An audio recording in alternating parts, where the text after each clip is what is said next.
Dr. Dan's Freedom Forum is on the air.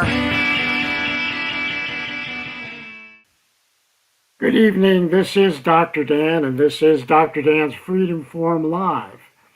So, during the height of the western wildfire season on July 4th, a random lightning strike started a small fire near the Grand Canyon. Instead of immediately extinguishing the fire, park officials decided to manage the fire as a controlled burn, calling it a confine and contain strategy. What could possibly go wrong with that? The government administrators obviously forgot about Mother Nature. Unexpected strong winds on July 11th caused the fire to rage out of control and burn down the Grand Canyon Lodge and many other buildings, including the Visitors Center on the Grand Canyon's north rim. So, when does managing a wildfire instead of putting it out make any sense? Apparently, it only makes sense if you are a federal government bureaucrat. Frank Carroll, forestry and wildlife expert of wildfirepros.com, is with me to discuss the tragic and unacceptable loss of forest and property in the Dragon Bravo fire. Now, Frank, this is not a new story.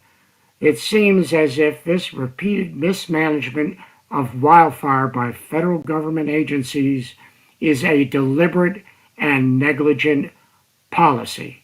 What is your take on that? Well, it's a fascinating history that started about 1970, and I won't go into all the details, but uh, actually allowing wildfires to burn or using fire to manage forests and so on is not a bad idea in the right circumstances. And in the early days of the policy, the right circumstances included, in this part of the world, in Arizona and so on, included July 15th, the establishment of monsoons. An inch of rain had to have fallen, and then we could let those fires burn with confidence, and they did a lot of good because ponderosa pine and other western forests are dependent on fire for health and well-being, and so it was actually a well-intentioned policy. But in the past decade, especially since 2009, but actually since before 2000, and especially with the Park Service. The Park Service has now never met a wildfire that they didn't think they could let burn under amazingly poor conditions. And that was the situation here. You might remember in 2000, they actually lit a prescribed burn at Bandelier National Monument, which burned into the National Fire Laboratories at Los Alamos, New Mexico, across all the munitions and all the great stuff there, and burned down Trinity Drive. Now, Trinity was the name of the Manhattan Project code word for the atomic bomb. And so this fire that the Park Service lit burned Trinity Drive and a whole bunch of homes of scientists, fabulous homes and so on. And so that was the first sort of major error that they committed. And then at Grand Canyon, when Dragon Bravo started, a little fire on July 4th in Arizona, in hot temperatures and predicted high winds, in no monsoons established, no rainfall. They let that fire burn. And they assured everybody in a press release a little while ago, they said that that fire was being managed by their experts, and the fire was getting expert management. and so it went, and it burned down we can talk about the rest of the story, but my take is there's a place for fire to do what fire does naturally. The place was not the Grand Canyon North Rim on July 4th. Well, it seems to me that was a pretty dangerous decision. You have a national monument that has a huge number of visitors every single year. You had a lodge that was beautiful, had been there for decades. Sometimes people went just to go to the lodge because of how wonderful a place it was. It had accommodations for workers in the Grand Canyon, accommodations for visitors. It was a monument in and of itself. How did people think that putting that at risk would have any plus? Well, I don't understand what the plus is. Yeah, sure, forest fires are good in some circumstances, but why burn down a place like that, or even take the risk of burning down a place like that? So in both the situation at Los Alamos and at Grand Canyon, it was Park Service hubris that caused the problem, really. And what that means is that in Los Alamos at 2000, they'd had a wonderful prescribed fire program under a great firefighter and resource manager named John Lissaway. And for 20 years, they'd effectively applied fire to Bandelier in the best possible way, and it did a lot of good. And he retired in 1999, and in 2000, his firefighters, staring in the rearview mirror at all their success, decided that worked so good, let's light all the rest of this stuff up. And they didn't have his former captain of infantry in Vietnam and so on a steady hand to tell them to slow down and take their foot off the gas. And so they ended up burning into the city and the national labs. In this case, the Park Service was also staring in the rear view mirror as they drove 70 miles an hour down the freeway. And what they looked at was, as recently as 2022, there was a fire called the Dragon Fire. And the Dragon Fire was a pretty successful let burn fire. And it was close to this fire, which is why they called this fire Dragon Bravo. You had fire A and fire B. And so if it worked a few years ago, by golly, let's rinse it off and let's repeat it. And so they, by the time they understood the error of their ways, it was too late. And Dragon Bravo is now over 25,000 acres and getting bigger as we speak. So, obviously, this was an error. And you talk about hubris. Um, Hubris is what happens when bureaucrats feel that they have the power to do whatever they want to do, no matter what's good for the country or what's rather good for the problem that they are addressing. So they think, I know everything, I am king, I will do what I want, no matter what anyone else wants. Isn't that really what we're talking about here? That's literally true in many of these cases, especially where natural resource management is concerned. Uh, there's a long history of this in which various environmental groups in particular forced the agencies into out of what we called active management, logging and thinning and so on, and into a position where they have no tools left in the management toolbox for these forests except fire. When you have a fire, a little lightning fire, a big fire, whatever it is, um, that's that fire is suddenly an emergency, and it's defined as an emergency. And Congress has appropriated dollars for the emergency fire suppression and the immediate suppression of fires. And in fact, that's their mandate. But they've learned, especially since the Chevron deference before it was overturned last year, that in a court of law and in fact in government policy and so on, their opinion was the ruling factor in all of this. And so yes, they whether they had counsel to the contrary or not, we don't know yet. But they certainly had indicators, plenty of indicators, and lots of experience that should have told them that this was going to be a disaster or could be a disaster. And you made an earlier point. Who managing a park would decide it was a good idea to let Bridie of the Grand Canyon burn? You know that story? Yeah, why don't you tell that story? I think it's a good one. Bridie is this beautiful little donkey, subject of children's stories in, I guess, the 50s and 60s. And Bridie of the Canyon was like Smokey Bear to the greater Forest Service and Park Service in many ways. And Bridie was what introduced many children to the Grand Canyon. And they did a magnificent bronze statue of Bridie, a life-size statue. And Bridie sat on her little haunches on the floor at the lodge and greeted, tens of thousands, millions of visitors over the years. And in the chaos of the retreat from the fire on the 12th of July, they left Bridie where she was, and she was severely damaged. She'll have to be recast. And so, Well, yeah, that really is a tragedy in and of itself. But again, it comes back to you have a national monument, you have a wonderful structure that people love to see, that people go to because it is a wonderful structure, something worth actually seeing, maybe staying in or having a meal in or meeting friends there. Why put that at risk for any reason? that's the question. And, you know, I wrote an opinion editorial about this. I found out on Sunday afternoon that the lodge burned, and I immediately started writing.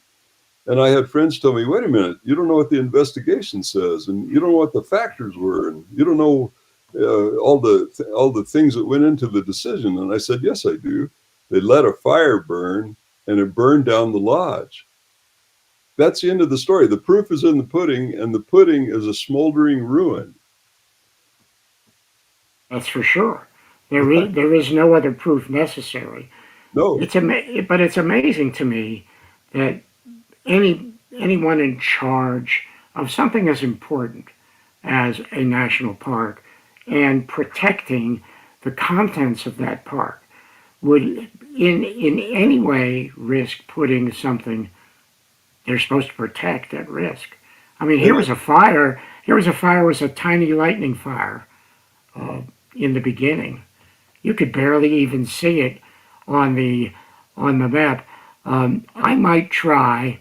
I might try to share a couple pictures here, if you will bear with me. Uh, let's see. Let me see if I can do that here. I don't know. I'll do that. No, that's not going to work. So I will do. I don't see it right now, but I'm gonna try it. See if I can get that up here. Hang on a minute, because at the very beginning, that's what I need to do. Okay. So at the very beginning, this was so small that there we go. On July 4th, that's what you're talking about. You see the arrow that says July 5th, and it's pointing to a tiny, tiny, and I mean tiny red dot. I don't even know if you can see that red dot. well, I know where it is, but I see your point. And look how close it is to this critical infrastructure. Absolutely. Well, now what I'm going to do is I'm going to show you what the fire is like July 15th, a mere 11 days after that. So if you look at this,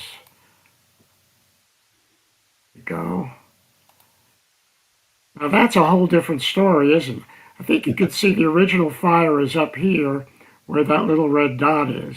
Yes. And total mismanagement has turned that tiny little spot of red into a disaster that destroyed not only the lodge, but I understand the North Rim is going to be closed to tourists for the entire season.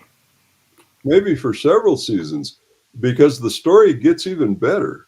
The unexpected winds. Now, my good friend Rick Cables and I. Rick Cables was retired as the regional forester in charge of all the Forest Service in several states, Colorado and Wyoming and so on, parts of Nebraska. And he and I started fighting fire together in 1972 at Saguaro National, now park. It was Saguaro National Monument.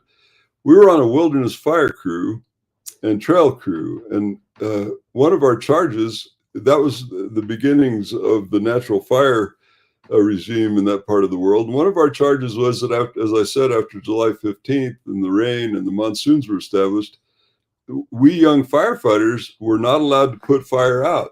When a lightning strike started, we would go to it, we would monitor it, take pictures of it, see how it was doing, and watch it burn. And I've got to tell you, that was really tough for a bunch of 20-year-old kids, 19, 22-year-old kids. It was hard for us to watch those little tiny lightning strikes that started out as a little smoldering log or something turn into 40 days and 40 nights of fire, but we did it.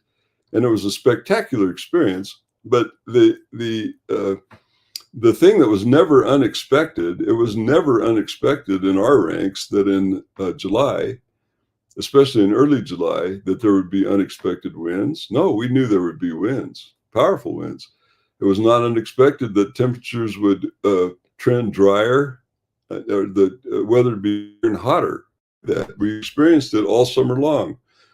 And so when we woke up on the 12th, I guess it was astonishing to us in many ways that this decision had been made. Remember that the park superintendent at this park was a Department of Interior water lawyer, and he was installed as the superintendent over the ranks of far more dedicated, far more professional senior rangers who would have loved to have had that post. The post had been held by Albright and some of the most famous names in the Park Service.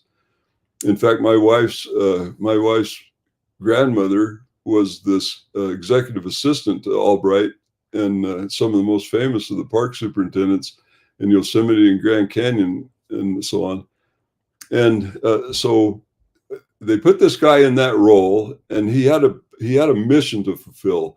And his mission was to take care of the native peoples around there and try to tie them in with that feature and try to pull them into the government councils and so on. And I imagine he did a good job of that. But he has zero fire experience. And he had no way to fall back on anybody who did except for his fire organization. And his fire organization, his fire management officers and so on, were the people who were convinced that everything that they'd done to date was perfect, and this would go well. They did what's called a wildfire decision support system run, a Forest Service Pro run, to try to predict what the fire might do under various conditions. And what their FS Pro run told them is that there was only a 2% chance that the fire would do exactly what it did. 2%. And so for some reason, 2% was the balm of Gilead for them, and they felt that that was not only acceptable, but perfect odds. And so the interesting thing about that is that the fire that you just showed, the picture of the fire progress that you just showed, almost perfectly mirrors the Forest Service Pro prediction for the fire in various stages as it would progress across the land, first in a computer model and then in fact.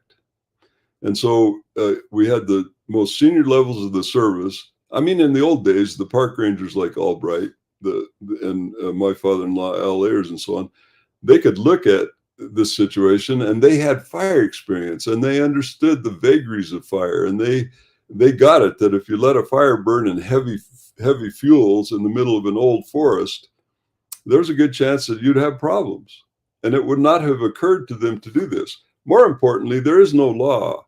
Neither the organic acts of the Park Service nor subsequent legislation provide for the government to protect our public natural resources and things like our lodges and the internal infrastructure and so on by using wildfire. There's no provision for that. To make matters worse, the minute the fire bill goes off and a fire does start, including the little original lightning strike, they use what's called wildfire management dollars appropriated by Congress for emergency fire suppression to let the fire burn. They say, "Oh, we didn't let it burn. We did control lines, and we had a confine, contain strategy. We're going to confine it to this area." And in fact, not only are we confining it to this little strike area, but we're going to build lines outside that area in several different locations to make sure that if it does get away, we can stop it at the lines that we built. So they were feeling quite safe.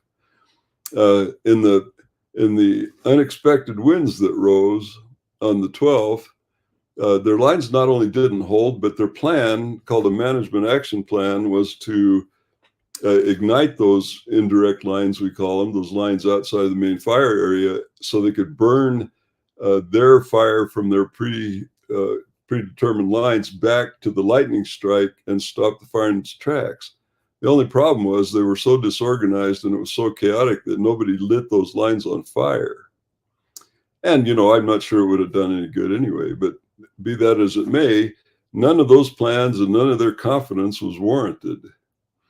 And so, go ahead. See, what I have here is again just it just didn't make sense to me. We had a fire in our area. A lightning strike started a tree on fire. They did not put it out. It ended up burning an entire ridge, homes on both ends of the ridge. It was like a cigar. Ends of the ridge, both on both ends of the ridge, homes were endangered. People's lives and property were endangered because they just didn't put it out when it was small. I mean, it's kind of like having a fire in your backyard and say, "I think I'm going to go take a nap." That And is exactly like that. But this gets better. So when the fire did its thing, remember what some famous politicians have said about there's always opportunity in chaos. They decided that was, oh, well, we lost the place. In fact, the senior park public information officer in Washington, D.C. for the Park Service opined that when challenged about what they'd done, she said, we have done exactly what we meant to do in the way that we meant to do it. The fire's being managed by our experts. They're doing an expert job. And hey, nobody died, she said. And so they called in a Type 1 fire team from the Southwest region made up of a bunch of fire experts from different agencies and the departments and so on. And that team came in and they decided that this fire was such a good opportunity that not only are we going to try to suppress it, and I'll talk about that in a minute, but we're going to do it in a way that burns another so far 23,000 acres. Remember, we had a lightning strike, and an acre is a little bigger. It is a little smaller than a football field. So 23,000 acres as of yesterday afternoon, growing as we speak. And they have their maps. I sent you a map, and you can check it out. Maybe you can look at it later. But showing that their actual control lines and their actual intentions are to burn about in the neighborhood of 50,000, perhaps more acres. Now, this is not about firefighter safety. It's not safe for firefighters to be in that situation. A very similar fire that only didn't get the limelight because of Grand Canyon was occurring in New Mexico called the Laguna Fire. And on the Laguna Fire, the burners, as I call them, decided that they were going to light some allotments on fire where cattle graze and so on. And they did so, and they killed 50 head of the Vigil family's cows. And so what we're talking about is the most troubling thing about all of this is that it may be the hubris of these agencies and so on, but in the end, their decisions to let lightning strikes burn, for example, and they let other fires burn as well, or to expand them on purpose, involves private property and other municipal property and public property. And by the way, that's our property. You own Bridie of the Canyon. I own Bridie of the Canyon. Nobody asked us if this was a great idea. And so with in this way, they're compounding their errors by first making a bad decision, but then taking advantage of the bad decision to do something that's potentially even worse. My friend, the regional forester, asked me today. He said, "Well, what does that fire look like in those pine stands?" And I don't know because I haven't looked at it. But the way the fire's behaving and the intense heat that's all over the place. If you'd never walked in those forests, it was one of the most thrilling things in nature. It was an old growth ponderosa pine forest with huge, old, beautiful, huge, tall ponderosa pines. And it was like walking in a cathedral of pine trees is how I thought of it. I grew up in that kind of situation. And so when they make these decisions, and especially now the compounding decision of using this wildfire to reintroduce fire to fire-depleted ecosystems. Fire-depleted ecosystems, which, by the way, includes your private property and the ridge you talked about with all the houses on it and so on. They're making decisions that involve a lot of us and that horribly impact a number of us, not to mention the smoke damage and smoke deaths with people with COPD and so on. And so they make those decisions, and they're shielded by law from having to pay anybody back for what they do. So in inverse condemnation, a guy could knock on your door tomorrow from the government and send a bulldozer through your studio and seize your property for public purposes. That's inverse condemnation. And you could, under the Tucker Act, they have to pay you for seizing your property for public purposes. In the case of burning, when they burn your property for public purposes, they are not required to reimburse you. And while it's possible they will, you have to go through a hell of a legal battle to get that done. And so the not only is the policy highly suspect and even extremely destructive in many ways, but there's no way for the government. There's no legal operation. There's no legal way they have to reimburse people for the consequences of their bad decisions. What they say is, well, gosh, these usually go really great. And I think the chief of the Forest Service a while back in the last administration said that they had 99% success with these prescribed burns and so on. But that's not the question. The question is in the failures, like Los Alamos and the 2022 Hermit's Peak Calf Canyon fires that burned through all those communities in northern New Mexico, 350,000 acres, and the Black Fire in the Gila, which was also ignited with what I call drone strikes, fire drone strikes, and helicopters and so on. The question is, how many of those acres burned into absolute ashes? How many buildings, homes, people's lives were ruined, destroyed, et cetera, as a result of that? You recall that in 2020, the North Complex, as a result of this same kind of activity, purposely extending and expanding the size of a fire, killed 16 civilians in the town of Berry Creek. And that has not come to legal fruition yet, but it will. And so these are extremely consequential decisions that are treated very cavalierly by people who imagine in their minds over the years, and I know because I've been in the government myself, that they are indeed kings inside the boundary. And I'm not saying these are bad people. They have great, they're wonderful people. They have, they mean the best. They listen maybe to the wrong lights, and maybe they make the wrong decisions. But in the end, what they're doing, in my view, requires them to ask us what we think. And none of them have asked us what we think. They're the governor now, they've asked the governor what she thinks, Katie Hobbs, and she's asked for an investigation and so on. But investigations have a way of smoothing over the rough spots and wiping out memories and hard drives and so on. And that's another reason I wrote the piece I did as quickly as I did, because I didn't want to give the government time to frame this as anything other than the disaster that it was. In listening to this, it brings to mind one of the most important things here is that in the First Amendment, we are guaranteed the ability to petition the government for redress of grievances. In the very beginning, if you had a grievance, you could come directly to Congress and they'd have to listen to you try to get your grievance addressed and maybe fixed. Well, they apparently didn't like a bunch of people coming into Congress, and so they passed the 11th Amendment, which kind of put that out as a way of getting a redress of grievances. And then subsequently, additional rules, laws, and amendments made it even more difficult to get redress. But isn't it true that there was a fire, wasn't there a fire in western Montana where a man's farm was burned?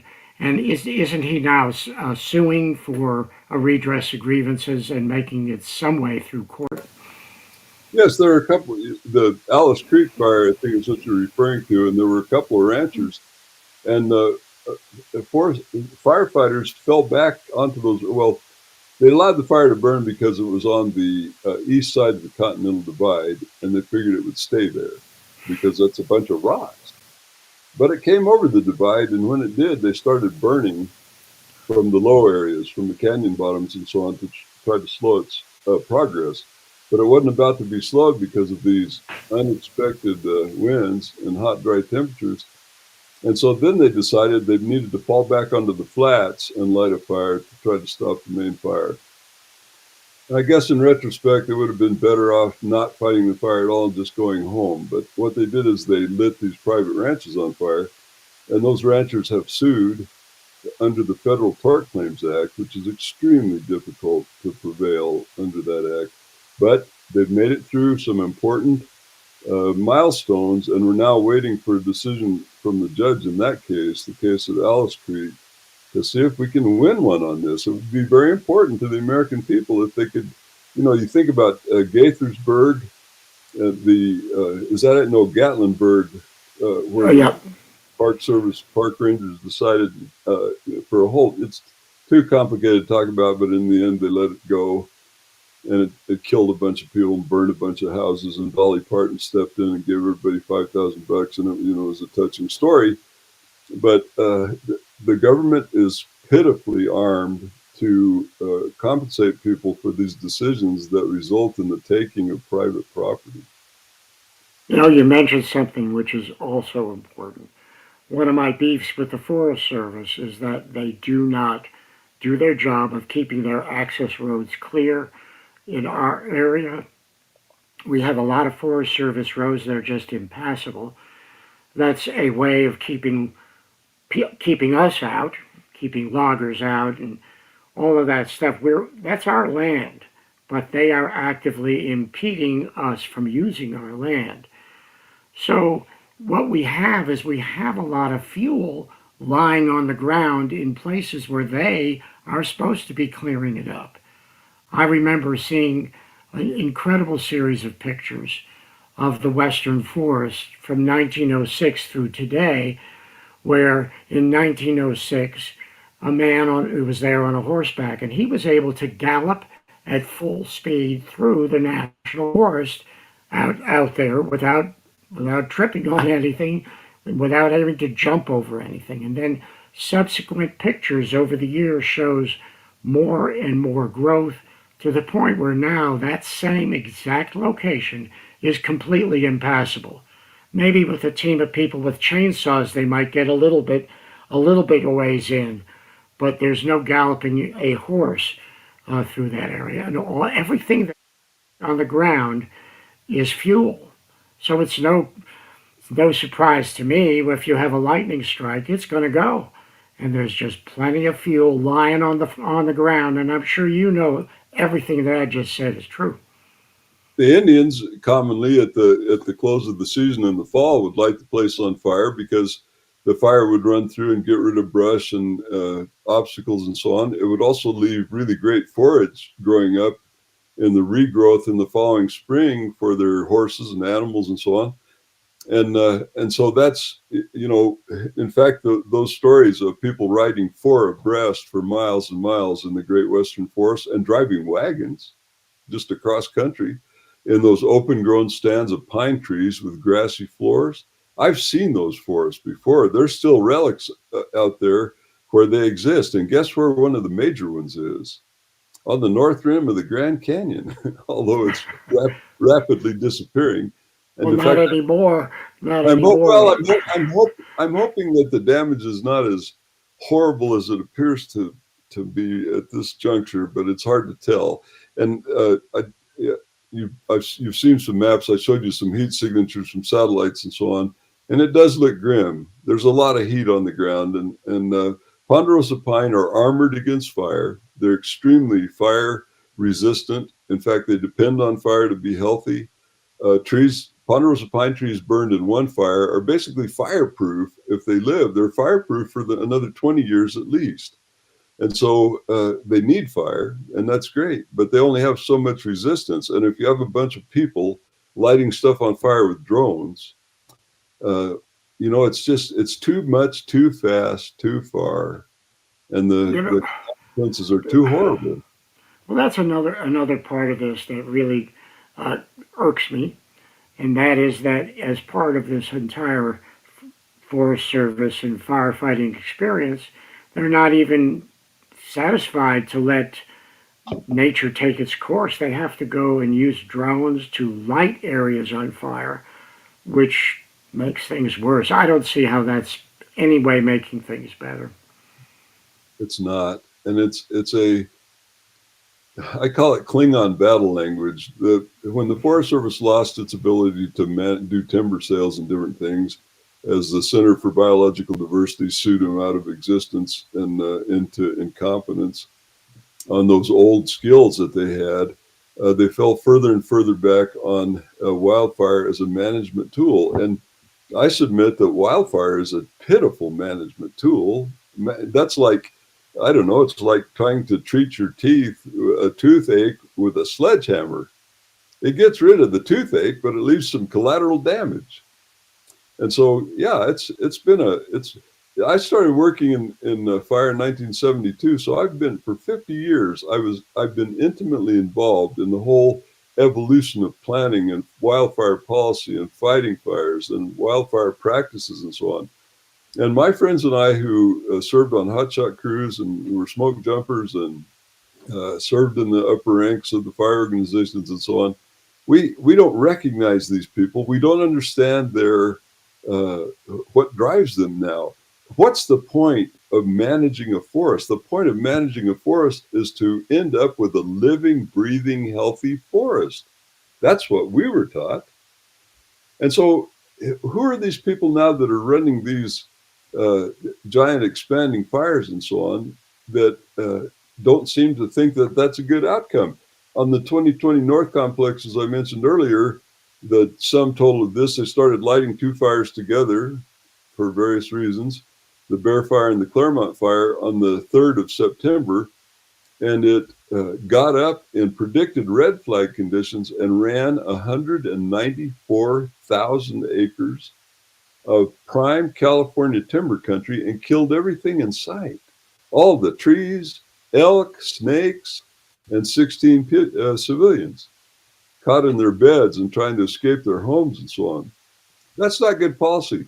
The point, why do we have a Forest Service? To protect and to use our national forests for the greater good for the long term. Sustainable forestry, producing timber, clean water, wildlife habitat, minerals, wood, etc. You can't do that with a burned down forest. And the Park Service has a similar charge, which is to conserve and protect these beautiful, spectacular places, the best places of the West and the East. You can't do that if you're burning them down all the time. And it's not okay to say, oh, well, it's natural. The 300 employees who lost their housing on the North Rim on July 12th, they don't feel it's very natural, I'll bet you. Well, I thought it was required for people to put out fires. I thought that was part of the law. I thought that was part of the charge and job of the Forest Service and the Park Service. They have people who are supposed to be putting out fires, but they're not. I don't understand that construct. If the law says you're supposed to run in there and put the fire out, what are you doing not doing that? And we're paying for it. That's what irks me the most. Every single thing that you've talked about, we have paid for. We paid for all of that bad stuff. Everything bad that you mentioned, we have paid for. Not only that, we're not getting a return on our investment. So my dad used to tell me, my dad was a forest ranger, and I couldn't work for the Forest Service until he retired because of nepotism laws. And so when I went to work for the Forest Service, he said, son, there's only two ways you can get fired from the Forest Service. One is for fiscal irregularity. You steal something or you take a bribe or whatever and you're gone. You may be in jail. And two is misappropriating congressional money. And so, as I mentioned earlier, there's no law that authorizes this behavior on their part. And that's going to catch up to them. I think it's catching up to them now. You cannot just willy-nilly take congressional dollars that are set aside and appropriated, taxpayer dollars from you and me, to put fires out. The policy is simple. Put the damn fire out. That's what that WFM money is for. It's appropriated for that purpose. The minute you start expanding that or inventing new ideas, one of the euphemisms that are coming now are just appalling. For example, they say on this fire and other fires, on Monday morning, the National Interagency Fire Center published a wrap-up of the big fires in the West, and they said there were 34 large fires, which is more than 100 acres, being managed for full suppression. And at that time, there were 74 or 80 large fires being managed beyond full suppression, considering biological, cultural, vegetative, and other factors. And so I now think of that euphemism. It's a new one for me, and I love it. Beyond full suppression. Apparently, beyond full suppression means burning down lodges and lighting tens of thousands of acres of fire on purpose. The other one that they like to call on is firefighter safety. And of course, in the North Complex and the 16 people who died, none of them were firefighters. But it seems to me that that certainly public safety should rank up there with firefighters. And of course, they give lip service to that, but nobody asks the public what they think about that. And should we be doing that? I mean, one of the solutions to all of this is to stop this policy completely. Go back to what was called before about 1970, 1980, the 10 a.m. policy, which was you're going to put that fire out by today immediately, or by 10 a.m. the next morning, no matter what. And that was the policy. And people have said, well, it's that policy that got us into trouble because we suppressed all these fires. They weren't allowed to play a natural role. And now we have this big problem. And I say, baloney. What happened was we got rid of the 10 a.m. policy, and we got rid of any kind of management, logging, thinning, silviculture, all of these things. And by doing that, we created this abundance of fuel that's growing and growing every day. And by doing that, we've created a crisis. And now we're compounding it by trying to fix the guy's teeth with a sledgehammer. That's not what you do. It takes that's really the point here, is that we've really come full circle from what the whole purpose of the Forest Service was.